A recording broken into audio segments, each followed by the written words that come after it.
Hello everyone. तो हम लोग नवंबर का एक पार्ट देख चुके थे, नवंबर के करंट अफेयर का, और अब चलिए दूसरा पार्ट देखते हैं। यहाँ पे C-95 विमानों का देश में निर्माण बड़ोदरा में टाटा एयरबस परियोजना का प्रधानमंत्री द्वारा शिलान्यास किया गया। मतलब कि अब C-95 विमानों का जो है देश में निर्माण हो रहा है और वो बड़ोदरा में हो रहा है। ठीक है, पहली बार निजी क्षेत्र द्वारा सैन्य विमानों का निर्माण हो रहा है ये प्राइवेट सेक्टर में। एयरबस जो है वो टाटा और एयरबस ये दोनों का मिला जुला ये परियोजना है। एयरबस के बारे में जान लीजिए। एयरबस जो है वो स्पेन की एरोनॉटिक्स कंपनी है। इसकी इकाई है ये। एवरो 748 विमानों को 56 एयरबस प्रतिस्थापित करेंगे। मतलब जो कि ये पहले से जो एवरो 748 विमान है इनको जो है 56 एयरबस प्रतिस्थापित करेंगे। मतलब ये हटेंगे और उसकी जगह पे 56 एयरबस आएंगे। ठीक है, 56 एयरबस में देखिए 16 जो है वो स्पेन से आएंगे और 40 जो है वो बड़ोदरा में बनाए जाएंगे। ठीक, नेक्स्ट है India international trade fair 2022 41st। ठीक है, ये 41वां हुआ है। कहाँ पर हुआ है? नई दिल्ली में, प्रगति मैदान में, इंटरनेशनल ट्रेड फेयर। ठीक है, इसका थीम था vocal for local, local to global. ये थीम याद रखिएगा, क्वेश्चन पूछ सकता है। साझेदार राज्य इसमें जो थे वो थे बिहार, झारखंड और महाराष्ट्र। और फोकस कंट्री जो थे, फोकस स्टेट, वो थे केरल और यूपी। ठीक है, तो केरल और यूपी ये जो अभी मतलब हमारे आसपास है, और एक केरल है, और बिहार, झारखंड, महाराष्ट्र। ठीक है, तो ये साझेदार थे और ये फोकस, इसमें ये नाम थीम और ये दोनों याद रखिएगा। ठीक है, एयर इंडिया टाटा सन्स में हाँ, एयर इंडिया के बारे में देख लीजिए। एयर इंडिया जो है वो टाटा सन्स की निजी कंपनी हो गई है। और इसमें विस्तारा का विलय भी 2024 तक हो जाएगा। ठीक है, विस्तारा क्या है? सिंगापुर और टाटा उसमें विस्तारा में सिंगापुर का जो है स्टैक जो है वो आपका 49% का है और टाटा का 51% का। ठीक है, तो इनका विलय जो होगा वो 2024 तक हो जाएगा। ठीक है, air Asia India plus air India express, इसका भी विलय टाटा सन्स में हो चुका है। ठीक है, नेक्स्ट देखिए AIT। ये बस ऐसे ही इन्फॉर्मेशन के लिए था, इस तरह के क्वेश्चन वैसे आएंगे नहीं। एयर इंडिया टाटा सन्स की जो है ये बस ये ध्यान रखिएगा कि विस्तारा का विलय जो है 2024 तक हो जाएगा। ठीक है, और ये है AITIGA, ये टर्म्स काफ़ी इस समय वो है चल रहा है। तो इसका मतलब जो है पूछ सकता है ऐसे फुल फॉर्म के रूप में, ASEAN India trade in goods agreement. ठीक है, AITIGA, आसियान और इंडिया का जो गुड्स में जो ट्रेड होगा उसका एग्रीमेंट जो हुआ उसको नाम दिया गया है इंडिया आसियान जो व्यापार समझौता हुआ है। तो उसमें ये पॉइंट आप याद रखिएगा। ठीक, चुनाव आयोग में इस समय फ़िलहाल जो है वो सुशील चंद्रा का रिटायरमेंट हो गया है। इसके और ये जो है राजीव कुमार नए CEC बने हैं। ये चर्चा में क्यों है? क्योंकि अभी जो है सुप्रीम कोर्ट ने इसमें हस्तक्षेप किया है। जो नए मुख्य चुनाव आयुक्त हैं उनके नियुक्ति में, मुख्य चुनाव आयुक्त और चुनाव आयुक्त की नियुक्ति में, उनके प्रोसीजर में। तो अभी क्या है कि अभी तो ऐसे नॉमिनेट कर दिया जा रहा था राजीव कुमार। अभी देख लीजिए इसको क्या कह रहा है। ये राजीव कुमार जो है वो नए CEC बने हैं। अरुण कुमार गोयल जो है वो चुनाव आयुक्त हैं पहले से। अनूप चंद्र पांडे इनकी, मतलब एक जो है वो CEC हैं, दो जो हैं वो चुनाव आयुक्त हैं। एक मुख्य चुनाव आयुक्त और दो चुनाव आयुक्त, 3 सदस्य होता है ये चुनाव आयोग भारत का। ठीक है, नियुक्ति जो है, नियुक्ति अनियमितता की जांच के लिए सुप्रीम कोर्ट ने फाइल अपने पास मंगाई है, चूँकि ये इसमें सुप्रीम कोर्ट ने हस्तक्षेप किया है। और इसमें आप जो नया है उसमें ऐसा है कि अब सुप्रीम कोर्ट ने बोला है कि 3 सदस्यीय समिति अब इनका चुनाव करेगी, एक जिसमें कि एक PM होंगे और दूसरा जो होगा वो विपक्ष का एक नेता होगा। ठीक है, विपक्ष का जो नेता होता है, और तीसरा जो है वो CJI, मतलब ये है चीफ जस्टिस ऑफ इंडिया। ठीक है, ये 3 लोग होंगे, PM और अपोजिशन का लीडर और ये CJI मुख्य न्यायाधीश। ठीक है, इन 3 लोगों की समिति अब इनका चुनाव करेगी, जो नया नियम है अभी जो बना है। ठीक है, मतलब सुप्रीम कोर्ट ने ऐसी गाइडलाइन दी है। नेक्स्ट देख लीजिए, CV आनंद बोस को वेस्ट बंगाल का राज्यपाल बनाया गया है। CV आनंद बोस को पूछ सकता है कभी कभी कि राज्यपाल का नाम दे देता है और स्टेट का नाम मिलाने के लिए। तो आनंद बोस, और ये वेस्ट बंगाल है। बोस याद रखिएगा, बोस उधर ही होते हैं लोग वेस्ट बंगाल से। ठीक है, बोस घोष, तो इससे आप याद रखिएगा। संगीत नाटक अकेदमी के 2019, 20, 21 के पुरस्कार देख लीजिए। ये क्वेश्चन पूछता है संगीत नाटक ये 2019, 20 और 21 के हैं। कोरोना की वजह से जो है वो ये नहीं दिए गए थे। बिस्मिल्लाह खां युवा पुरस्कार 40 साल से कम एज के लोगों को दिया जाता है, बिस्मिल्लाह खां युवा। और वन टाइम अमृत पुरस्कार ये 75 वर्ष से अधिक उम्र के कलाकार को दिया जाता है। ठीक, अब ये मिला किसको, ये देख लीजिए। इफ़को साहित्य पुरस्कार जो है ये मिला है आपको, आपका ये 2021 का जो शिव मूर्ति को, और 2022 का जयनंदन बिहार को, ठीक है, इनको मिला है। और जयनंदन की जो ये बुक्स है उनका ये नाम याद रखिएगा, हो सकता है पूछ दे। ये जो इनकी रचनाएं हैं, श्रमेव जयते, विघटन, चौधराहट, सल्तनत को सुनो गाँव वालों, विश्व बाजार का ऊँट, कस्तूरी पहचानो वत्स, और घर फूक तमाशा। ठीक है, ये इतनी इनकी वो है रचनाएं हैं। तो 2022 का जो है वो जयनंदन को मिला है, ये बिहार के हैं। और 2021 का जो है वो शिव मूर्ति का मिला है। क्या है ये, इफ़को साहित्य पुरस्कार। ठीक, अंतर्राष्ट्रीय एमी पुरस्कार किसको मिला है, अमेरिका से बाहर निर्मित और प्रसारित टीवी कार्यक्रम के लिए दिया जाता है एमी पुरस्कार। ठीक है, सर्वश्रेष्ठ अभिनेता का पुरस्कार मिला है डूग्रो स्कॉट को। ठीक है, और अभिनेत्री लोउ डेलागे, द मैड वुमेन बाल, इसके लिए। ठीक है, डूग्रो स्कॉट SCOT, ठीक है, और लोउ डेलागे, इनको मिला है, ये अभिनेता, ये अभिनेत्री, ये एमी पुरस्कार है। नेक्स्ट है लाल बहादुर शास्त्री पुरस्कार 2022 का मिला है, 23वां पुरस्कार है ये ऐसा भी आ सकता है कि 23वां लाल बहादुर शास्त्री पुरस्कार किसको दिया गया है। तो ये दिया गया है बकुल ढोल। ठीक है, ढोल है, ढोल बजाने वाला, तो बकुल ढोल। ठीक है, मतलब नाम याद रखने के लिए बोल रहा हूँ। ये IIM अहमदाबाद के निदेशक हैं, इनको मिला है, क्योंकि लाल बहादुर शास्त्री पुरस्कार और अहमदाबाद, IIM अहमदाबाद। ठीक है, तो ऐसे कुछ करके आप याद रखिएगा। मेजर ध्यानचंद खेल रत्न पुरस्कार, ये पहले जो है वो राजीव गांधी खेल रत्न 2022 के नाम से जाना जाता था। ये मिला है शरद कमल अचंत, ये टेबल टेनिस के प्लेयर हैं, शरद कमल अचंत, इनको मिला है। ठीक है, मेजर ध्यानचंद। नेक्स्ट देखिए, नेक्स्ट है मक्का ट्रॉफ़ी। ठीक है, इसका पूरा नाम है मौलाना अबुल कलाम आज़ाद, मौलाना अबुल कलाम आज़ाद ट्रॉफ़ी। ये कई बार क्वेश्चन में पूछ चुका है, 2022 का। ये मिला है गुरु नानक देव विश्वविद्यालय अमृतसर को। ठीक है, मक्का ट्रॉफ़ी। नेक्स्ट है तेंजिंग नॉर्गे राष्ट्रीय एडवेंचर पुरस्कार, ये 4 क्षेत्रों में दिया जाता है। तेंजिंग नॉर्गे एडवेंचर के लिए दिया जाता है। ठीक है, कुछ भी इस तरह से पूछ सकता है, तेंजिंग नॉर्गे एडवेंचर के लिए दिया जाता है। ये 4 क्षेत्रों में दिया जाता है, 4 क्षेत्रों में देख लीजिए कौन कौन सा है ये। नैना धाकड़ को मिला है लैंड एडवेंचर के लिए, शुभम धनंजय बनमाली ये वाटर एडवेंचर के लिए, बनमाली वाटर। ठीक है, ग्रुप कैप्टन कुंवर भवानी सिंह और साम्याल लाइफ टाइम अचीवमेंट, ये इनको मिला है। ठीक है, मतलब ये फील्ड है लाइफ टाइम अचीवमेंट, और ये मिला है ग्रुप कैप्टन कुंवर भवानी सिंह। इन 4 लोगों को मिला है 4 क्षेत्रों में। ठीक है, नेक्स्ट देखिए सियोल शांति पुरस्कार, ये इसलिए फेमस ज़्यादा हुआ था जब ये मोदी जी को मिला था 2018 में, काफ़ी मतलब सोशल मीडिया पे चर्चा में था। तो देख लीजिए, हो सकता है इस साल भी पूछ दे। ये टिम बर्नर्स-ली को मिला है, जो कि WWW के संस्थापक हैं, वर्ल्ड वाइड वेब। ठीक है, तो ये इनको मिला है सियोल शांति पुरस्कार 2022। ठीक है, नेक्स्ट देख लीजिए मिस अर्थ 2022, ये मिला है मीना चोई, मिस अर्थ हैं, ये साउथ कोरिया की। भारत का प्रतिनिधित्व किसने किया था, ये भी क्वेश्चन पूछ सकता है। वंशिका परमार, मिस अर्थ में भारत का प्रतिनिधित्व किसने किया था, वंशिका परमार ने, और जीता किसने है, मीना चोई। कहाँ की है, साउथ कोरिया की। ठीक है, मिस अर्थ एयर, अब देखिए कुछ इस तरह से भी पूछने लगा है। पहले तो मिस अर्थ, मिस वर्ल्ड और मिस यूनिवर्स ऐसे भी पूछता था, लेकिन अब ये इसको कैटेगराइज भी कर दिया गया है, तो इसका भी देख लीजिए एक बार। मिस अर्थ एयर ये मिला है, ये दिया गया है शेरिडान मोर्टलॉक को। ठीक है, ऑस्ट्रेलिया की हैं। और मिस अर्थ वाटर ये नदीन अपूर्व फिलिस्तीन की हैं। ठीक है, इनको मिला है। मिस अर्थ फायर ये मिला है एंड्रिया एगुलेरा, ये कोलंबिया की हैं। ठीक है, ये Miss Earth Air, Miss Earth Water, Miss Earth Fire, मतलब आग लगाना, फिर हवा देना, फिर पानी बुझाना, मतलब ये 3 जो है कैटेगरी। ऐसे करके आप इसको कुछ याद कर लीजिए। ठीक है, शेरिडान मोर्टलॉक, नदीन अपूर्व, एंड्रिया एगुलेरा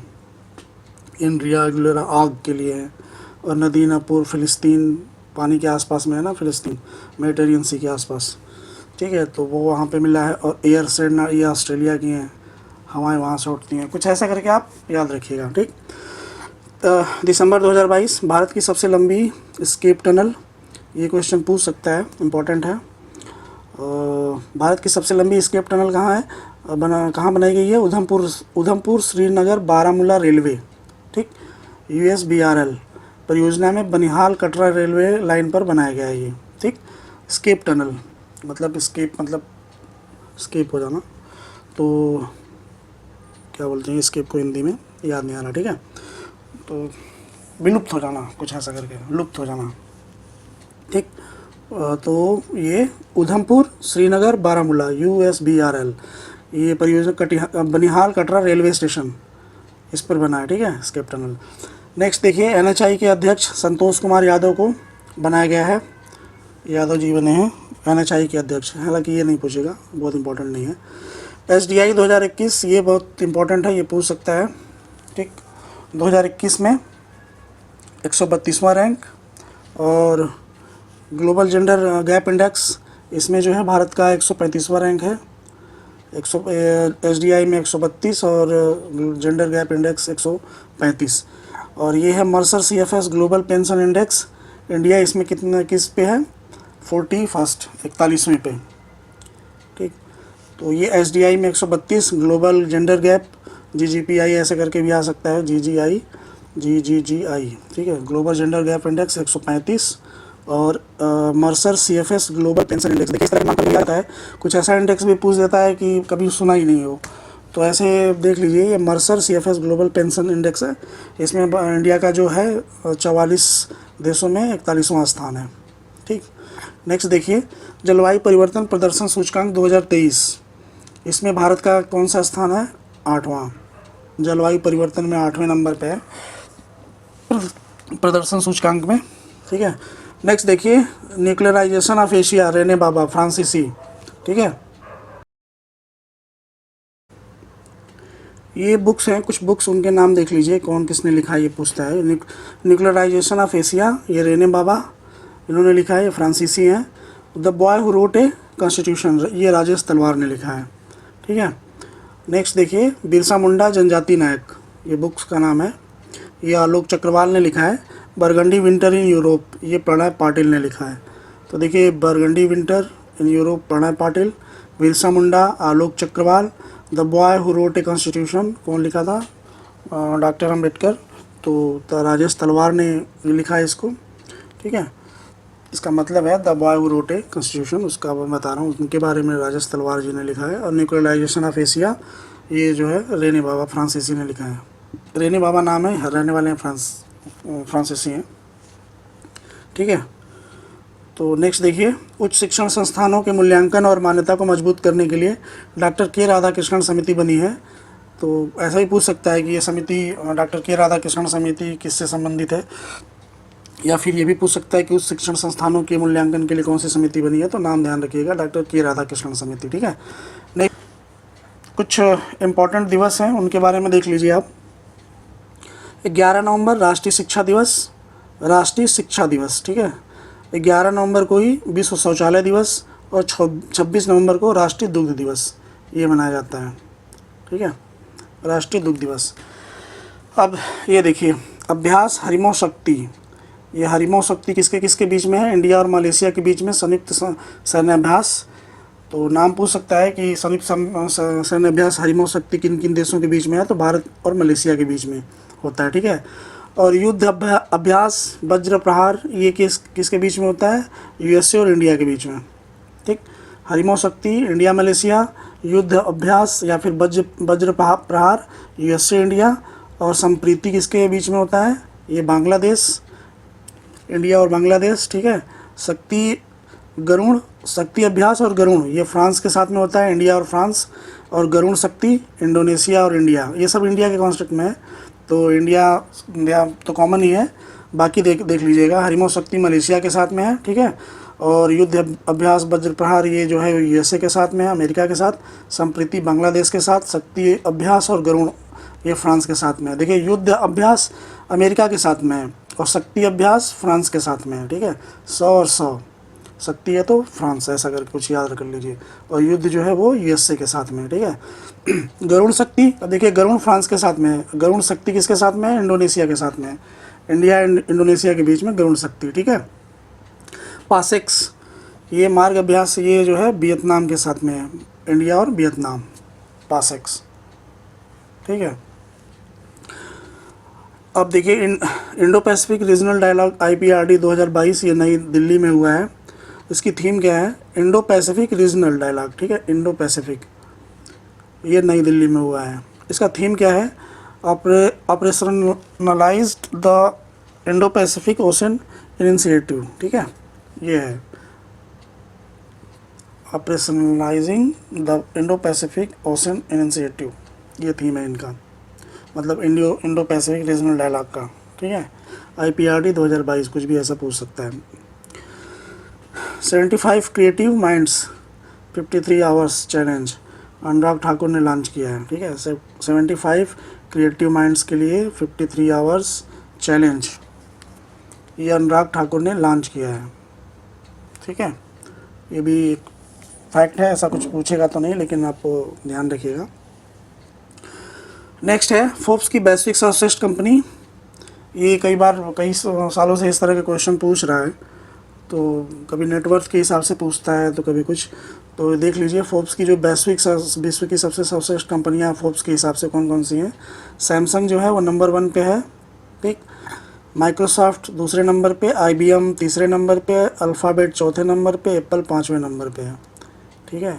सैमसंग के बाद माइक्रोसॉफ्ट है, उसके बाद IBM, उसके बाद अल्फ़ाबेट, उसके बाद एप्पल। और इंडियन कंपनी इन टॉप 100 कौन सी है? बस रिलायंस है, ठीक है। टॉप 100 में केवल भारतीय कंपनी अगर देखें तो सिर्फ रिलायंस का नाम आ रहा है उसमें, ठीक है। नेक्स्ट देखिए, भारत वैश्विक ऊर्जा सुरक्षा, स्थिरता और निरंतरता को बढ़ाने के लिए अंतर्राष्ट्रीय ऊर्जा संस्था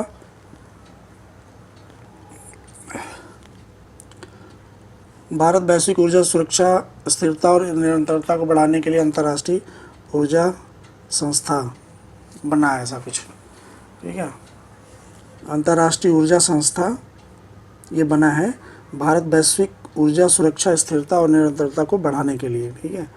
संतुष्ट पोर्टल ये बना है, श्रम और रोजगार मंत्रालय ने इसको जारी किया है।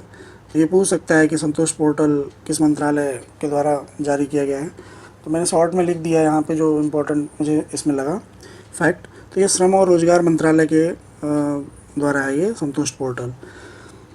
चेक के लिए पॉजिटिव पे सिस्टम RBI ने लागू किया है, मतलब जो चेक जारी किए जाते हैं उनके लिए पॉजिटिव पे सिस्टम लागू किया गया है, ठीक है। यह RBI ऐसा पूछ सकता है कि पॉजिटिव पे सिस्टम किसने लॉन्च किया, मतलब किसने लागू किया है या किससे संबंधित है, तो चेक से संबंधित है और RBI ने इसे लागू किया है।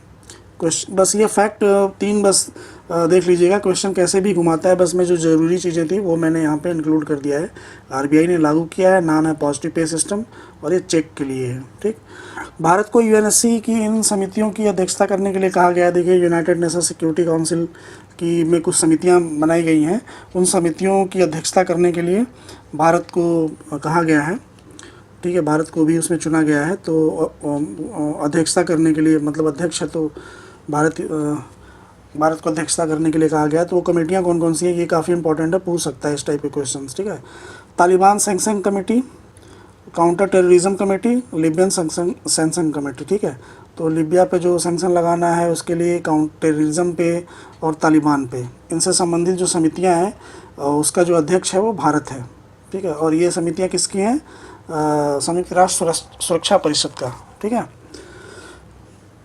ठीक है। नेक्स्ट देखिए, तालिबान पर, टेररिज्म पर और लिबिया पर, ठीक। नेक्स्ट है 23 जनवरी नेताजी सुभाष चंद्र बोस के जन्मदिवस को पराक्रम दिवस के रूप में मनाया जाएगा। तो 3 तरह के इसमें फैक्ट हैं। एक है 23 जनवरी, उस दिन मनाया जाएगा सुभाष चंद्र बोस का जन्मदिवस पराक्रम दिवस के रूप में, ठीक है। 3 फैक्ट हैं इसमें, कुछ भी इसमें पूछ सकता है, पराक्रम दिवस किससे संबंधित है या फिर कब मनाया जा रहा है या फिर सुभाष चंद्र बोस का नाम से, ठीक है, कुछ भी पूछ सकता है। भारत पहला ऐसा देश है जो सैटकॉम के लिए स्पेक्ट्रम का ऑक्शन करेगा। सैटकॉम क्या है? सैटेलाइट कम्युनिकेशन, ठीक है। तो इसके लिए भारत पहला ऐसा देश है जो कि स्पेक्ट्रम का नीलामी करेगा। नेक्स्ट देखिए, rock cut sculpture and relief of the Unakoti Tripura, plus Vadnagar town and sun temple Modhera Gujarat. इन दोनों को यूनेस्को की वर्ल्ड हेरिटेज साइट में शामिल किया गया है। किसको किसको? त्रिपुरा का और एक गुजरात का। गुजरात का क्या? वाडनगर टाउन और सन टेम्पल मोढेरा, ठीक है। और ये क्या है? त्रिपुरा का rock cut sculpture and relief of the Unakoti. Unakoti एक जगह है वहाँ पे, उसका रिलीफ, ठीक है। तो ये दोनों को यूनेस्को के वर्ल्ड हेरिटेज साइट में शामिल किया गया है। इन दोनों का नाम याद रखिएगा। RBI statistical table relating to bank in India शीर्षक से वेब प्रकाशन जारी करेगा। अब ये जो है वेब प्रकाशन जारी करेगा कौन? आरबीआई। नाम क्या होगा? Statistical table relating to bank in India, इस शीर्षक से, ठीक है, वेब प्रकाशन। नेक्स्ट देखिए, अमेरिकी मुद्रा नोटों को पॉपुलरली ग्रीन बैंक कहा जाता है। ग्रीन बैंक, तो ग्रीन बैंक किससे संबंधित है? अमेरिकी करेंसी से, ठीक। नेक्स्ट देखिए, BBC personality of the year 2022 कौन है? ये वेथ मीड, इनको चुना गया है बीबीसी पर। देखिए, बीबीसी के स्पोर्ट्स वुमेन का भी पुरस्कार वगैरह ये सब भी होता है, तो ये मैं बाद में बताऊंगा। अभी ये केवल पर्सनालिटी की बात कर रहा है। और ये क्या है? 2022, ठीक है, बीबीसी का। तो ये किसको मिला है? बेथ मीड को, ठीक है। विश्व की पहली महिला रेफरी 2 दिसंबर 2022 स्टेफनी फ्रॉपार्ट, इनको मिला है, ठीक है। ये हैं मतलब विश्व की पहली महिला रेफरी स्टेफनी फ्रॉपार्ट। स्टेफनी समझ रहे हो ना? स्टेफनी, तो बस ऐसे ही कुछ सोच लो कि ये रेफरी बन गई हैं, स्टेफनी फ्रॉपार्ट। नेक्स्ट देखिए, easy jet and Rolls Royce ने हाइड्रोजन संचालित विमान इंजन को दुनिया का पहला इंजन। अब देखिए, ये क्वेश्चन ऐसे मतलब पूछा हुआ था, कुछ इस तरह से था कि पहला जो है हाइड्रोजन संचालित इंजन किसने बनाया है, ऐसा कुछ था। तो ये जो नाम है वो है ईजी जेट। और रोल्स रॉयस, ये तो आप, ये गाड़ी है, जानते ही हैं कि इसकी कार बनाता है। तो इन दोनों ने मिल करके, ईजी जेट और ये रोल्स रॉयस, इन लोगों ने हाइड्रोजन से संचालित विमान इंजन बना लिया है। दुनिया का पहला इंजन है ये, ठीक। नेक्स्ट देखिए, नाविक के कॉमन यूज़ के लिए इसरो अपने भविष्य के सभी उपग्रहों में L1 फ्रिक्वेंसी की शुरुआत करेगा। एक नाविक, जैसे यूएसए का है जीपीएस, वैसे ही भारत का नाविक है। तो इसके कॉमन यूज़ के लिए इसरो अपने भविष्य के सभी उपग्रहों में L1 फ्रिक्वेंसी की शुरुआत करेगा, जिस पर जीपीएस कार्य करता है। अभी तक L5 और S बैंड का यूज़ कर रहा था ये, ठीक है। तो अब क्या है कि अब L1 फ्रिक्वेंसी को अगर सभी उपग्रहों में ला दिया जाएगा तो ये कॉमन यूज़ के लिए ये अवेलेबल हो पाएगा, ठीक है। नेक्स्ट देखिए, फ्रांसीसी footballer Karim Benzema. Karim Benzema मतलब फ्रांसीसी फुटबॉलर है, ऐसा कुछ था, तो मैंने यहाँ पे लिख दिया। Inner line permit Arunachal Pradesh. देखिए, इनर लाइन परमिट जैसे कि मतलब अगर आप इन राज्यों में जाते हैं तो आपको ILP लेना पड़ता है, ठीक है। इसको इनर लाइन परमिट बोलते हैं। किस किस के लिए है? अरुणाचल प्रदेश, नागालैंड, मिज़ोरम और मणिपुर, ये इनमें लागू है। ये नाम याद रखिएगा, इनमें लागू है ये inner line permit. Arunachal, Nagaland, Mizoram और मणिपुर। नागालैंड, मणिपुर, मिज़ोरम, ये तो आप एकदम सीधे सीधे हैं। अरुणाचल भी सबसे ऊपर है, और बस बीच में असम आता है, तो आप उसको छोड़ दीजिए, ठीक। अब ये चर्चा में क्यों है? मणिपुर ने 2022 में उन्नत संस्करण लॉन्च किया है ILP का, इसलिए चर्चा में है ILP। मणिपुर ने इसमें मतलब ILP का थोड़ा सा अपग्रेडेड वर्जन, उसमें कुछ और चीज़ें ऐड किया है, तो इसलिए काफ़ी चर्चा में है इस समय। तो कुछ भी क्वेश्चन ऐसे पूछ सकता है कि ILP किससे संबंधित है, या किन किन राज्यों में लागू किया गया है, या हाल ही में किन राज्य ने इसमें परिवर्तन किया, कुछ इस तरह से, तो ये याद रखिएगा। 2022 वैश्विक खाद्य सुरक्षा सूचकांक, ये जारी कौन करता है? The economist. ये ब्रिटिश वीकली है, पत्रिका है, वही जारी करता है। इंडिया इसमें जो है 68 नंबर पे है। फिनलैंड जो है वो टॉप पे है, फर्स्ट नंबर पे, ठीक। फिनलैंड हर चीज़ में, ये फिनलैंड, नॉर्वे, स्वीडन और डेनमार्क, ये सब, आइसलैंड, ये सब लगभग टॉप में ही होते हैं, ठीक है। तो इंडिया जो है वो 68 पर है और फिनलैंड जो है वो फर्स्ट पे है। ठीक है, और किससे संबंधित है? खाद्य सुरक्षा से। ठीक, जारी कौन करता है? ये पत्रिका है द इकोनॉमिस्ट, ब्रिटेन की, ब्रिटिश है। ग्लोबल क्रिप्टो एडाप्टेशन में इंडिया किस नंबर पे है भाई? चौथे नंबर पे है। तो सोच लीजिए कि अब जो है हम क्रिप्टो करेंसी अडॉप्ट करने के मामले में भारत चौथे नंबर पे है अभी। ग्लोबल जेंडर गैप इंडेक्स अभी हम लोग थोड़ी देर पहले पढ़ रहे थे।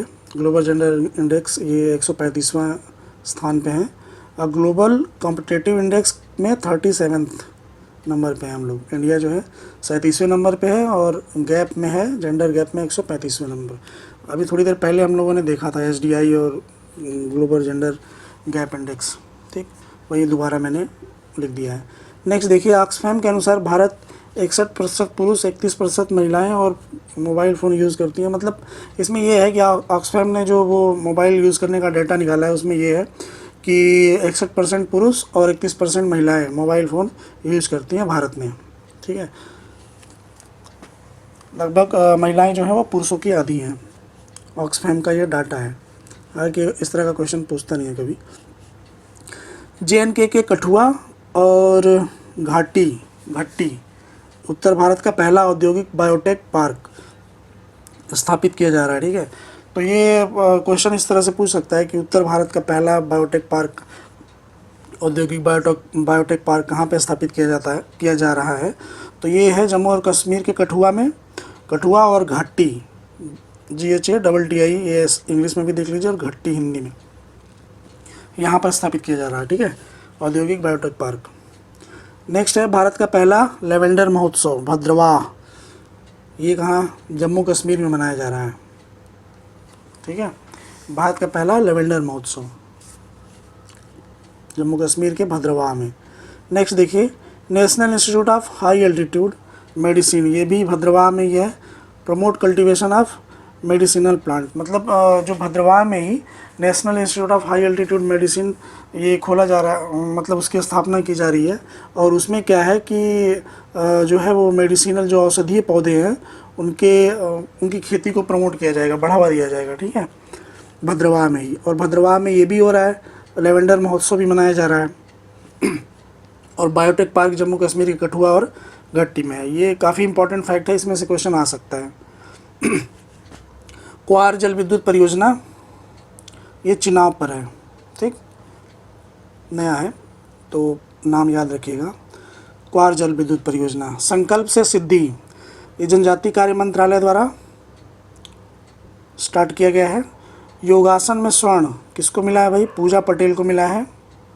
ठीक, पहली बार राष्ट्रीय खेल में शामिल किया गया है योगासन को, ये भी इसलिए ज़्यादा इम्पोर्टेंट है। तो राष्ट्रीय खेल में सबसे पहले 36वां जो राष्ट्रीय खेल अहमदाबाद में हुआ है, गुजरात में। शुभंकर क्या है? सावज।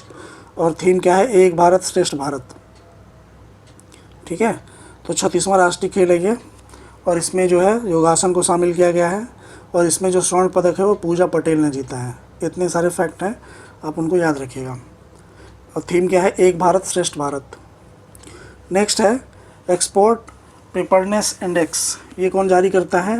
ये क्वेश्चन ऐसे पूछ सकता है कि जारी कौन करता है, इसलिए मैंने लिखा है NITI Aayog plus institute of competitiveness, ये जारी करता है। ये गुजरात, इसमें टॉप पे कौन है? सबसे टॉप पे गुजरात है, उसके बाद महाराष्ट्र है, उसके बाद कर्नाटक है। ठीक है, सागर 9 परियोजना क्या है? इस मिशन के तहत INS घड़ियाल कोलंबो दवा लेकर पहुंचा था श्रीलंका। कौन पहुंचा था? INS घड़ियाल। तो इसमें कुछ भी पूछ सकता है, क्या ये सागर 9 परियोजना क्या है, या फिर INS घड़ियाल किससे संबंधित है, या जो भी है दवा लेकर के जाने वाली परियोजना कौन सी है। तो बस ये आप ध्यान रखिएगा, सागर 9 परियोजना INS घड़ियाल से गया है कोलंबो दवा लेकर के भारत से। ठीक, नेक्स्ट देखिए, the young and the restless youth and politics in India, कौन? गुरमेहर कौर। किसने लिखा है? ये बुक का नाम है, the young and the restless youth and politics in India, Gurmehar Kaur. Next है युवा साक्षरता दर 15 से 24 वर्ष की आयु के व्यक्तियों के बीच साक्षरता को मापती है। ये बस कुछ इंपॉर्टेंट जो मुझे लगा फैक्ट वो मैंने लिख दिया है कि युवा साक्षरता दर, देखिए ये नया टर्म है ना, युवा साक्षरता दर। एक तो होता है साक्षरता, एक है युवा साक्षरता दर। तो युवा साक्षरता दर में किस उम्र के बीच के लोग आते हैं, ऐसा क्वेश्चन पूछ सकता है। तो 15 से 24 साल के लोग इसके बीच में आते हैं, ठीक। नेक्स्ट देखिए नेशनल वाटरवेज। नेशनल वाटरवेज भी जान लीजिए कौन कौन से हैं। तो क्योंकि अभी काफ़ी चर्चा में है ना गंगा विलास और ये सब। तो देखिए इलाहाबाद से हल्दिया ये है वन, और ये है गंडक नदी पर है NW37 नेशनल वाटरवे 37। जैसे नेशनल हाईवे है ना NH1 NH2, वैसे ही वाटरवेज है NW1 NW37 NW58 कोसी से संबंधित है। बिहार में है कोसी, तो याद रखिएगा 58 उधर है, ठीक। बिहार देश का, अब देखिए बिहार से संबंधित कुछ चीज़ें हैं, हालांकि यूपी के एग्ज़ाम में तो नहीं आएगा, पर ये इम्पोर्टेंट इसलिए है क्योंकि सबसे ज़्यादा शहद का उत्पादन बिहार कर रहा है, ठीक है। बिहार देश का 14% जो है शहद उत्पादन करता है, सबसे ज़्यादा नहीं करता, सॉरी, ये 14% जो है शहद का उत्पादन करता है। मक्का 10%, लीची सबसे ज़्यादा 71%, ठीक है। सबसे ज़्यादा लीची का उत्पादन बिहार ही करता है, और आम का 9%, जितने आम उत्पादन होते हैं भारत में उसका 9% बिहार करता है। ये बहुत इंपॉर्टेंट फैक्ट नहीं है, बस एक कॉमन सा एक अंडरस्टैंडिंग बना लीजिए कि शहद, मक्का, लीची और आम, इसमें बिहार का योगदान है, ठीक है। जीविका कार्यक्रम बिहार में वर्ल्ड बैंक द्वारा समर्थित है। जीविका कार्यक्रम जो चलाया जा रहा है बिहार में वर्ल्ड बैंक द्वारा समर्थित है। प्रधानमंत्री राष्ट्रीय शिक्षता मेला, ये कहाँ है? बिहार के 197 जिलों में लगा था 12 दिसंबर को। राष्ट्रीय शिक्षता मेला, प्रधानमंत्री राष्ट्रीय शिक्षता मेला, ये बिहार के 197 जिलों में लगा था। देखिए WTO का 12वां मंत्री स्तरीय सम्मेलन जो है जून 2022 में कहाँ हुआ है? जिनेवा में, स्विट्जरलैंड, ठीक है। 12वां कहाँ हुआ है? जिनेवा में। 13वां कहाँ होगा? UAE में 2024 में। और 14वां कहाँ होगा? कैमरून में। तो अगर पूछ सकता है ये क्वेश्चन, ये इम्पोर्टेंट लग रहा है क्योंकि WTO का जो मंत्री स्तरीय सम्मेलन कई बार क्वेश्चन में आ चुका है। तो जिनेवा में हुआ है। नेक्स्ट जो है वो 2024 में होगा, 2022 में हुआ था, 2024 में होगा UAE में, और उसके आगे जो नेक्स्ट होगा वो कैमरून में होगा, ठीक। नेक्स्ट देखिए Indian renewable energy development agency limited IREDA ने KFWVI के साथ समझौता किया है, ठीक है। तो ये एक कंपनी है Indian renewable energy development agency limited IREDA, इसने जो है KFWVI के साथ समझौता किया है रिन्यूएबल एनर्जी के लिए, उसके विकास के लिए, ठीक है। वर्ल्ड लाइन ई पेमेंट को भुगतान एग्रीगेटर PA के रूप में सैद्धांतिक मंजूरी मिली है। तो बस ये ध्यान रखिए कि ई पेमेंट जो है के लिए ई पेमेंट के भुगतान एग्रीगेटर के रूप में किसको सैद्धांतिक मंजूरी मिली है? तो वर्ल्ड लाइन को मिली है, ठीक है। नेक्स्ट देखिए श्रीलंका, रूस, क्यूबा, लग्जमबर्ग और सूडान भारतीय मुद्रा रुपए में व्यापार करने के लिए राजी हो गए हैं। तो देखिए अभी तक क्या था, जैसे इंडिया किसी भी दूसरी कंट्री के साथ में ट्रेड करता है तो वो जो है करेंसी डॉलर के रूप में ही वो ट्रेड करते हैं।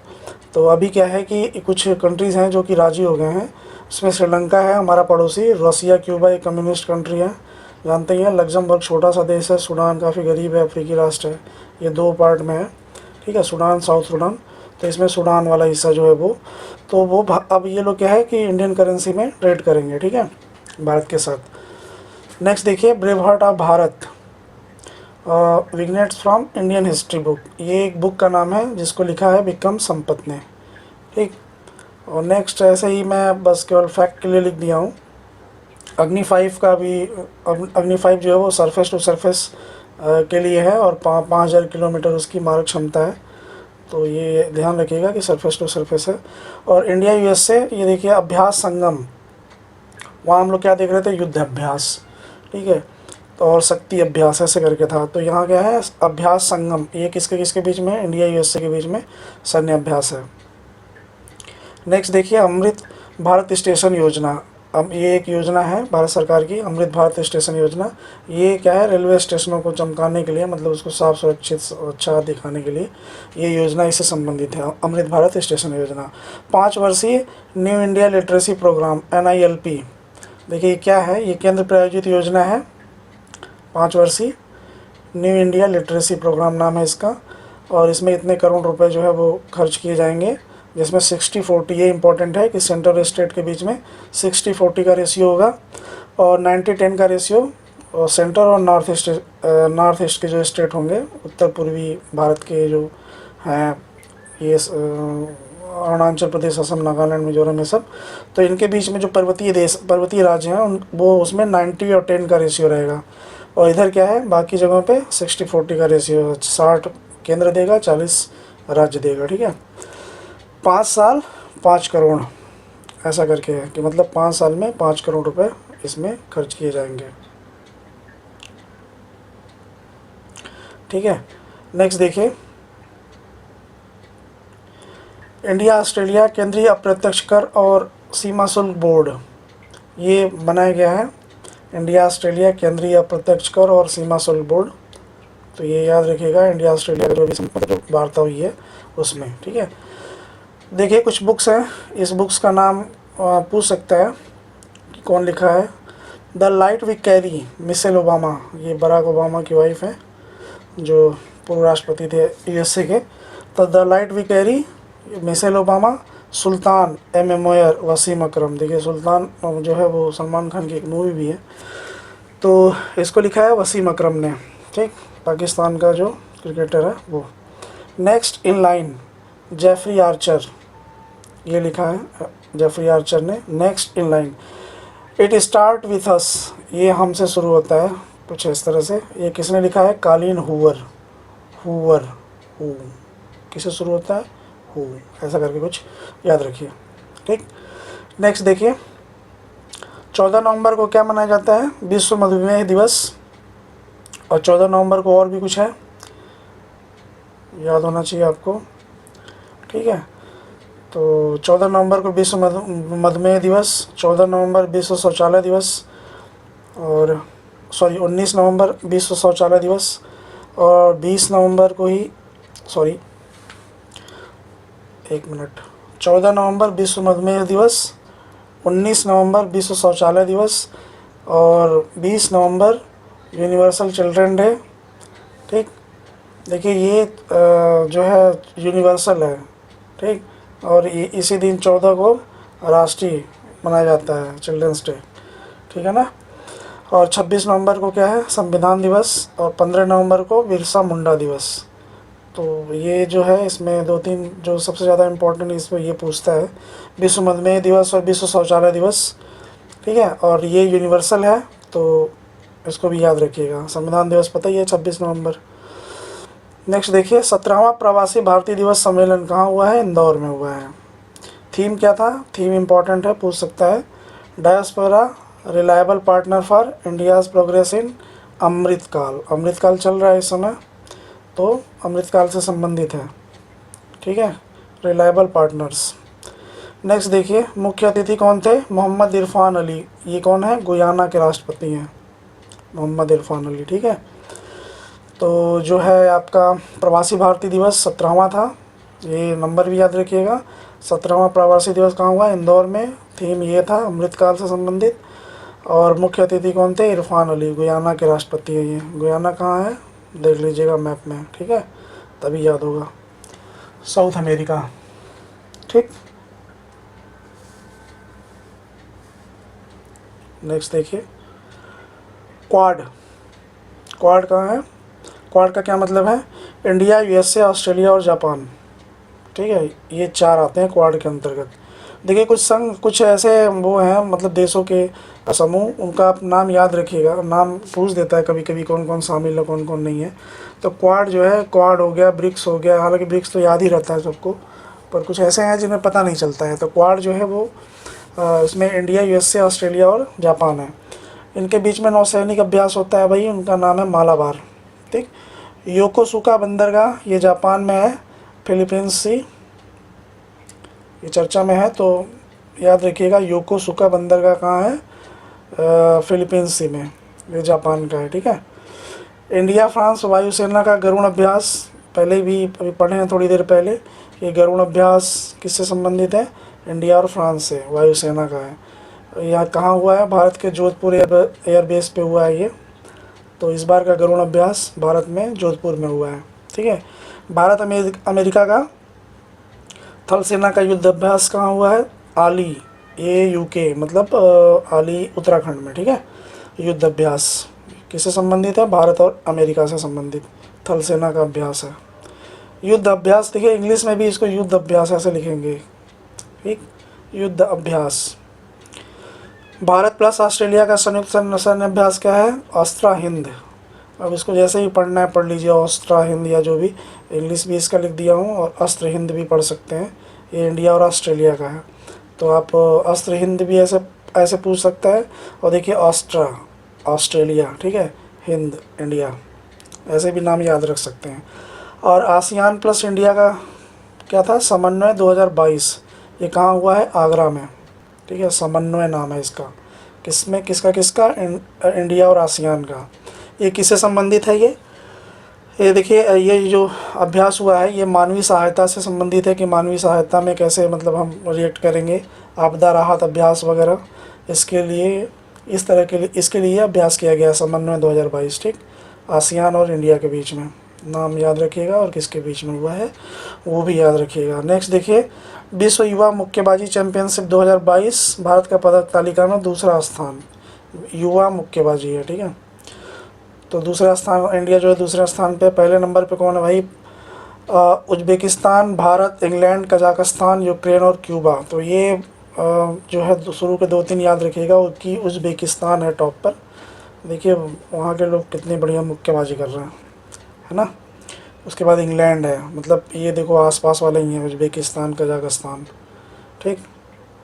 चलिए नेक्स्ट देखते हैं, ये युवा मुक्केबाजी था, ये युवा मुक्केबाजी था। नेक्स्ट देखते हैं, सैयद मुश्ताक अली ट्रॉफ़ी 2022-23, ये किससे संबंधित है, T20 से। सैयद मुश्ताक अली, जीता कौन है, मुंबई, कहाँ, और हारा कौन है, हिमाचल प्रदेश। ये कहाँ हुआ है, कोलकाता में, ठीक। तो मुंबई जीता है सैयद मुश्ताक अली ट्रॉफ़ी। नेक्स्ट है भारत न्यूजीलैंड श्रृंखला, ये 1-0 से भारत जीता है, कोई बहुत इंपॉर्टेंट नहीं है पर याद रख लीजिए, क्या पता पूछ दे। T20 वर्ल्ड कप कौन जीता है, ऑस्ट्रेलिया में हुआ था, जीता कौन है, इंग्लैंड, किसको हरा करके, पाकिस्तान को हरा करके, ठीक है। T20 world cup. नेक्स्ट देखिए, ये तो याद ही होगा सबको, सर्वाधिक रन किसने बनाया, विराट कोहली ने 296 रन। और सर्वाधिक विकेट किसने लिया, वानिदु हसरंगा, श्रीलंका का है, ठीक है। नेक्स्ट 2020 कहाँ पे होगा, USA प्लस वेस्ट इंडीज़, यहाँ पे होगा। तो नेक्स्ट T20 वर्ल्ड कप कहाँ पे होगा, USA और वेस्ट इंडीज़।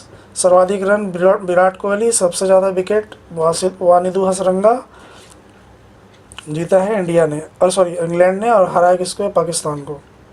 ये नाम भी याद रखिएगा, ये भी पूछ सकता है किसको हरा करके जीता है, इंग्लैंड तो ज़्यादातर लोगों को याद होगा। तो नेक्स्ट देखिए, विजय हजारे ट्रॉफ़ी, ये है, इससे संबंधित कुछ फैक्ट हैं, याद रखिएगा, हो सकता है पूछ दे एग्ज़ाम में। विजय हजारे ट्रॉफ़ी, ऋतुराज गायकवाड़ ने एक ओवर में, कहाँ, दिल्ली में 7 छक्के लगाए, ठीक है। नाम क्या है, ऋतुराज गायकवाड़। अब सोचने वाली बात यह है, एक ओवर में 6 बॉल होते हैं, पर इसने 7 छक्के कैसे लगा दिए, है ना। तो कुछ इम्पोर्टेंट था इसलिए मैंने लिख दिया है यहाँ पर। 7, एक जो है वो 9 बॉल था, ठीक है, तो इसलिए इसने 7 छक्के लगाए हैं। नाम भी याद रखिएगा, ऋतुराज गायकवाड़ का। ये मैच कहाँ हो रहा था उस समय, नई दिल्ली में, ठीक है। देखिए अब बॉलर कौन था, शिवा सिंह, और ये महाराष्ट्र, ये जो है वो महाराष्ट्र के हैं। मैच कौन था, महाराष्ट्र वर्सेस यूपी, ठीक। तो कुछ भी आ सकता है, उत्तर प्रदेश से संबंधित है तो भी कुछ क्वेश्चन पूछ सकता है। तो ऋतुराज गायकवाड़ का नाम याद रखिएगा, महाराष्ट्र से संबंधित है।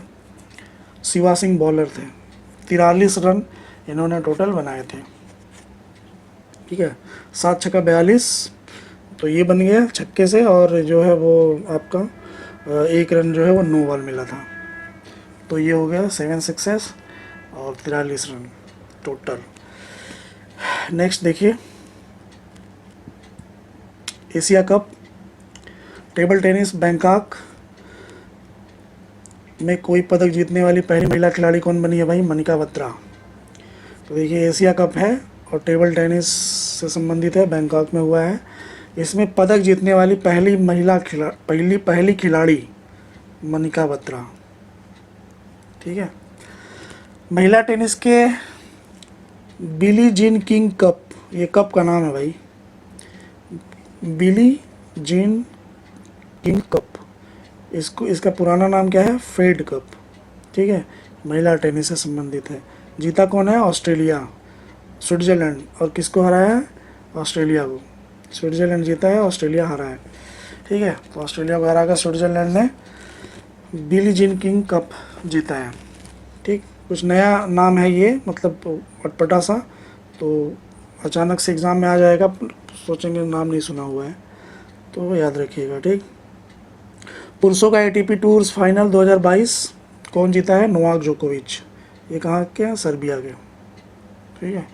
Davis cup ATP tours final और डेविस कप पुरुषों का कौन जीता है 2022? ये थॉमस कप देखिए महिला से संबंधित है, और ये जो है वो डेविस कप पुरुषों से संबंधित है, ठीक। तो कनाडा जीता है ऑस्ट्रेलिया को हरा करके, ऑस्ट्रेलिया हार रहा बहुत, ठीक। तो कनाडा ने जीता है, पहली बार जीता है डेविस कप, ठीक है। नेक्स्ट देखिए, पाकिस्तान के तैयब इकराम अंतर्राष्ट्रीय हॉकी महासंघ के नए अध्यक्ष बनाए गए हैं। क्या नाम है? पाकिस्तान के तैयब इकराम। बहुत इम्पोर्टेंट नहीं है, नहीं आएगा। अजलान शाह कप, ये बहुत इम्पोर्टेंट है, ये कई बार यूपी का पेट, मतलब 100% तो नहीं कह सकता मैं, लेकिन ये यूपी का पेट क्वेश्चन है। कई बार अजलान शाह हॉकी कप के बारे में पूछा है। तो ये इपो मलेशिया में हुआ है। जीता कौन है? मलेशिया। किसको हरा कर? साउथ कोरिया को। सारे फैक्ट याद रखिएगा, साउथ कोरिया को हराया है, मलेशिया जीता है, ठीक। नेक्स्ट देखिए, पैरा बैडमिंटन विश्व चैंपियनशिप में भारत को क्या मिला है? 2 स्वर्ण पदक, 2 रजत पदक, 12 कांस्य, टोटल 16 पदक मिला है, ठीक है। 2 गोल्ड, 2 सिल्वर, 12 ब्रॉन्ज, टोटल 16। तो देखिए 2 स्वर्ण कौन कौन जीता है? प्रमोद भगत और मनीषा रामदास ने, ठीक है। नाम इनका याद रखिएगा। ये पैरा बैडमिंटन से संबंधित है, ये भी याद रखिएगा।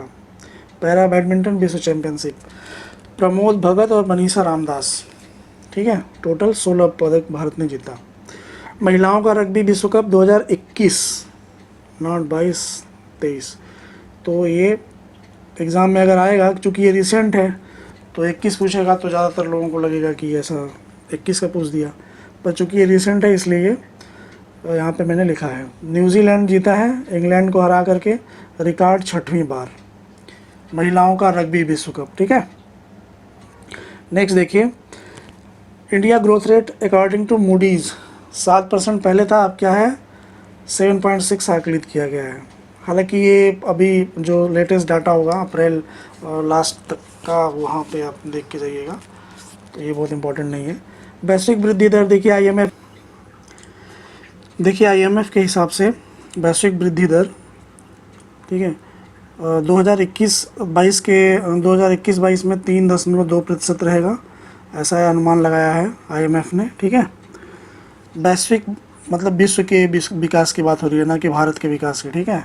तो ये वैश्विक वृद्धि दर है 3.2, और 2023 से 2033 के बीच में, एक दशक की बात कर रहा है यहाँ पर, तो ये बोल रहा है कि एक दशक के बीच में 2.7% रहने के चांसेस हैं वृद्धि दर। हालांकि ये बदलता रहेगा, लेकिन अभी एग्ज़ाम के पॉइंट ऑफ व्यू से आप याद रखिएगा कि आईएमएफ ने ऐसा प्रेडिक्ट किया है, ठीक है। 3.2 और 2.7%। 2.7 क्या है? 10 की वृद्धि दर है, और ये जो है 21-22 का है 3.2, ठीक है।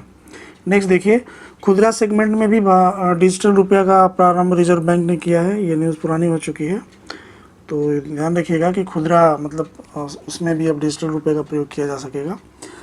रिजर्व बैंक ने ही किया, स्टार्ट किया है, ठीक है। यूपी का चौथा tiger reserve Ranipur tiger reserve Chitrakoot ज़िले में है। तो अभी ये यूपी के हिसाब से काफ़ी इम्पोर्टेंट है। चौथा टाइगर रिज़र्व जो है ये रानीपुर है। इससे बाकी के 3 टाइगर रिज़र्व कहाँ हैं? दुधवा, पीलीभीत और अमनगढ़। ये भी याद रखिएगा कि ये 3 पहले से हैं, दुधवा, पीलीभीत और अमनगढ़। और अभी जो नया बना है वो रानीपुर टाइगर रिज़र्व है, चित्रकूट ज़िले में। ठीक, नेक्स्ट देखिए, उत्तराखंड गौरव सम्मान पुरस्कार 2022 किसको है मिला है? स्वर्गीय देखिए ये इम्पोर्टेंट इसमें क्या है, ये मिला है स्वर्गीय जनरल बिपिन रावत, स्वर्गीय गिरीश चंद्र तिवारी, स्वर्गीय बीरेन डंगवाल, ठीक है, और अजीत डोभाल और प्रसून जोशी। इतने लोगों को मिला है उत्तराखंड गौरव सम्मान। ठीक, तो ये देखिए 3 जो है वो स्वर्गीय हैं। ठीक, अजीत डोभाल और प्रसून जोशी, इनको भी कुछ मिला है, प्रसून जोशी को। अब नोटिस कीजिएगा आप। ठीक है, पद्म भूषण, पद्म विभूषण और पद्म अलंकरण से संबंधित, पद्म अलंकरण से संबंधित इनको और भी दूसरा अवार्ड भी मिला है। आप याद करिए या फिर गूगल करिए, आप पता करिए इनके बारे में। ठीक है, तो इसलिए मैं लिख दिया हूँ यहाँ पे उत्तराखंड गौरव सम्मान।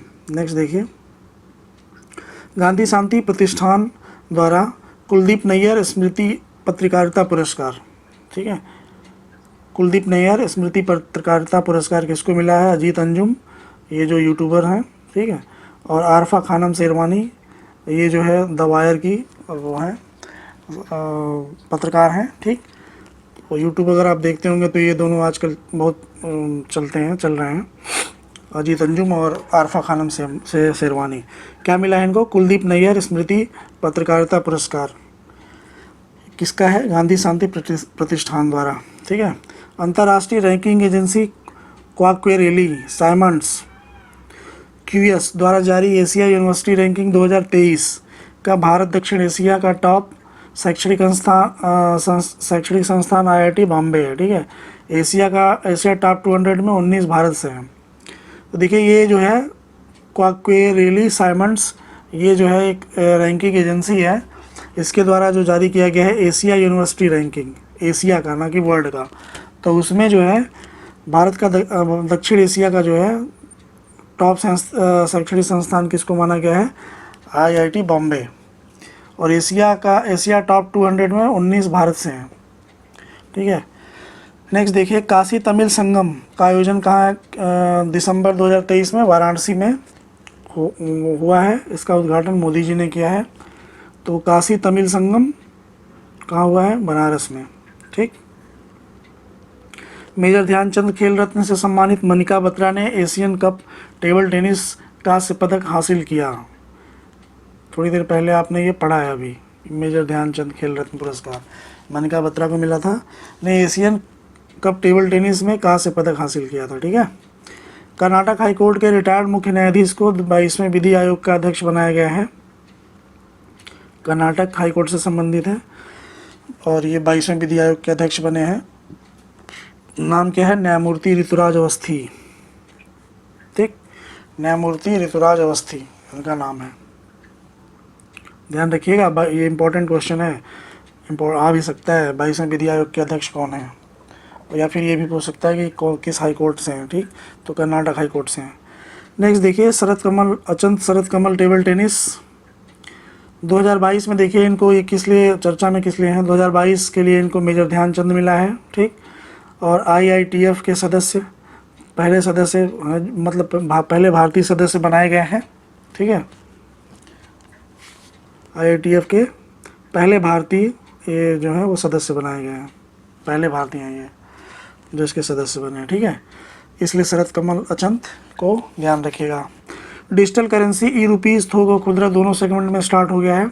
अभी आपने थोड़ी देर पहले पढ़ा, आरबीआई ने स्टार्ट किया खुदरा में, थोक में था पहले से, तो दोनों सेगमेंट में अब हो चुका है ई रुपीज़। ठीक है, डीवाई चंद्रचूड़ नए सीजीआई बने हैं, धनंजय यशवंत, इनका पूरा नाम है डीवाई धनंजय यशवंत पूरा नाम है इनका। ठीक है, 2022 में पहली बार आर्मी और एयरफोर्स का संयुक्त अभ्यास शत्रुनाश, किसका आर्मी और एयरफोर्स भारतीय हैं दोनों का संयुक्त अभ्यास का बीकानेर में हुआ। नाम क्या था? शत्रुनाश, शत्रु का नाश, अपने ही देश के शत्रु का नाश करेंगे। दोनों अपने ही देश के आर्मी एयरफोर्स का। ठीक है, तो इसमें शत्रुनाश में ऐसा कुछ नहीं कि अगर आ जाए शत्रुनाश अभ्यास किन देशों के बीच में हुआ, ऐसा कुछ नहीं। ये आप इंडिया में हुआ है, इंडिया के ही में हुआ है, आर्मी एयरफोर्स में, और एक बीकानेर में हुआ है, ठीक है। यान चक्रवात और निकोल चक्रवात फ्लोरिडा के तट पर आया था। कैटेगरी 1 चक्रवात है ये। चक्रवातों को कैटेगराइज किया जाता है ना, तो ये कैटेगरी 1 में आते हैं। निकोल यान, ये नाम है दोनों का। कहाँ है? फ्लोरिडा के तट पे, ठीक। एससीओ शिखर सम्मेलन 2022 में जो है उज्बेकिस्तान ने इसकी अध्यक्षता की है, ठीक है। उज्बेकिस्तान ने 2022 में, 23 में कौन करेगा? भारत,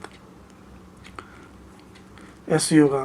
फीफा 2022 कतर में हुआ, और तो 2026 में यूएसए, कनाडा और मैक्सिको, ठीक है, इनके मेज़बानी में होगा। यूएसए, कनाडा और मैक्सिको, मतलब तीनों एक साथ से लगे हुए हैं फीफा वाले, ठीक। ऊपर से कनाडा जो है नॉर्थ में, फिर यूएसए, फिर मैक्सिको।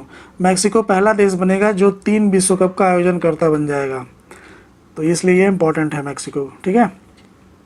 18 नवंबर संयुक्त राष्ट्र महासभा ने बच्चों के यौन शोषण और दुर्व्यवहार को उजागर करने के उद्देश्य से तिथि की घोषणा की है। इस प्रस्ताव को नाइजीरिया और सिएरा लियोन ने रखा था। तो इम्पोर्टेंट क्या है इसमें? 18 नवंबर, ये जो है बच्चों के यौन शोषण और दुर्व्यवहार को उजागर करने के उद्देश्य से ये मतलब ये दिवस मनाया जा रहा है, ठीक है। और ये इस प्रस्ताव को लाया किसने था? नाइजीरिया और सिएरा लियोन ने, ठीक। नाइजीरिया और सिएरा लियोन। 18 नवंबर 2023 महिला विश्व बॉक्सिंग चैंपियनशिप की मेजबानी भारत करेगा, तीसरी बार, 3rd टाइम। इससे पहले 2006 2018 में कर चुका है महिला बॉक्सिंग, ठीक है। नेक्स्ट देखिए, 2023 वाला था ये। नेक्स्ट देखिए, इंडोनेशिया ने के जावा द्वीप पर भूकंप आया है। ये तो देख लीजिएगा, मतलब ऐसा पूछ सकता है कि हाल ही में इंडोनेशिया के किस द्वीप पर भूकंप आया है, तो जावा नाम याद रखिएगा।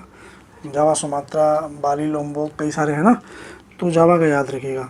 नवंबर 2022 में दलाई लामा को गांधी मेडल, गांधी मंडेला पुरस्कार से सम्मानित किया गया। गांधी और नेल्सन मंडेला को मिला करके गांधी मंडेला बना, ठीक है। तो ये मिला है दलाई लामा को, दलाई लामा को इस पुरस्कार से सम्मानित किया गया है नवंबर 2022 में।